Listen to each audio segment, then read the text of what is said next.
प्रधानमंत्री मोदी 2024 की तैयारी कर रहे हैं या फिर 2029 की, या फिर अपने विरोधी की सोच से कहीं आगे की? क्योंकि जिस दक्षिण की धरती बीजेपी के लिए अब तक बंजर रही है, उसी दक्षिण में प्रधानमंत्री मोदी ने अपनी पूरी ताकत झोंक दी है। और सबसे बड़ी पिक्चर आंध्र प्रदेश से आई है, जहां चुनावी तारीख के ऐलान के बाद प्रधानमंत्री मोदी ने अपनी पहली रैली की है। मैं आप सबके बीच आंध्र प्रदेश में हूं। यहां मुझे कोटप कोंडा से ब्रह्मा, विष्णु और महेश तीनों का आशीर्वाद मिल रहा है। त्रिदेवों के इस आशीर्वाद से हमारी सरकार के तीसरे कार्यकाल में देश और भी बड़े निर्णय लेगा। आप सब देखिए, ये संयोग देखिए, इस बार चुनावों के परिणाम 4 जून को आने वाले हैं। अब पूरा देश कह रहा है 4 जून को 400 पार। आंध्र प्रदेश में बीजेपी ने टीडीपी और जनसेना के साथ गठबंधन किया है। यहाँ बीजेपी छोटे भाई की भूमिका में है, लेकिन बावजूद इसके सभी को जिताने की जिम्मेदारी खुद प्रधानमंत्री मोदी ने उठा रखी है। क्योंकि रविवार को जब आंध्र प्रदेश पलनाडु जिले में रैली हो रही थी, तो सबकी नजर प्रधानमंत्री मोदी पर ही टिकी थी। इस भव्य रैली को प्रजागलम नाम दिया था, जिसका मतलब जनता की आवाज होता है। अब सवाल बड़ा है कि क्या मोदी का जादू इस बार दक्षिण में चलने वाला है? साथियों, मैं तमिलनाडु की धरती पर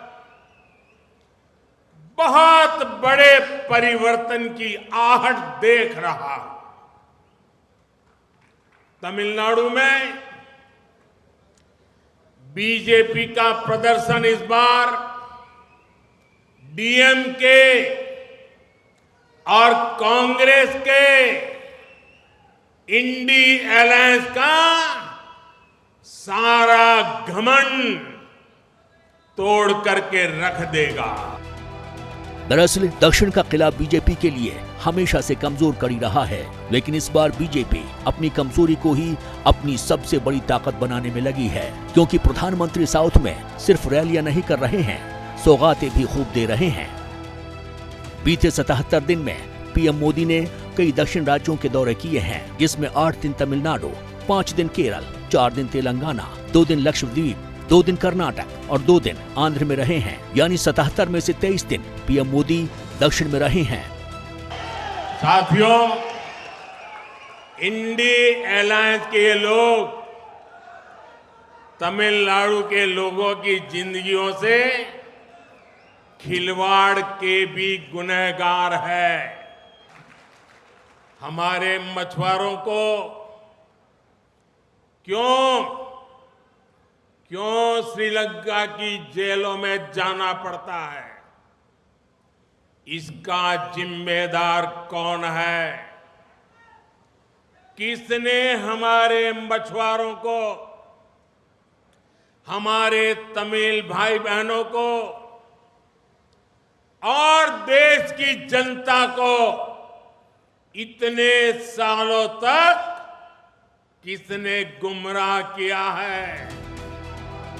जो लोग प्रधानमंत्री मोदी को जानते हैं, वो कहते हैं कि पीएम अपने लिए हमेशा मुश्किल टास्क चुनते हैं। और दक्षिण कितना मुश्किल है, इसे इस तरह से समझिए कि दक्षिण की 132 सीटों में से 84 सीटें ऐसी हैं जिन्हें बीजेपी आज तक नहीं जीती है। केरल में कभी बीजेपी का खाता नहीं खुला है, लेकिन इस बार बीजेपी ने अपने लिए साउथ में 60 सीट का लक्ष्य रखा है।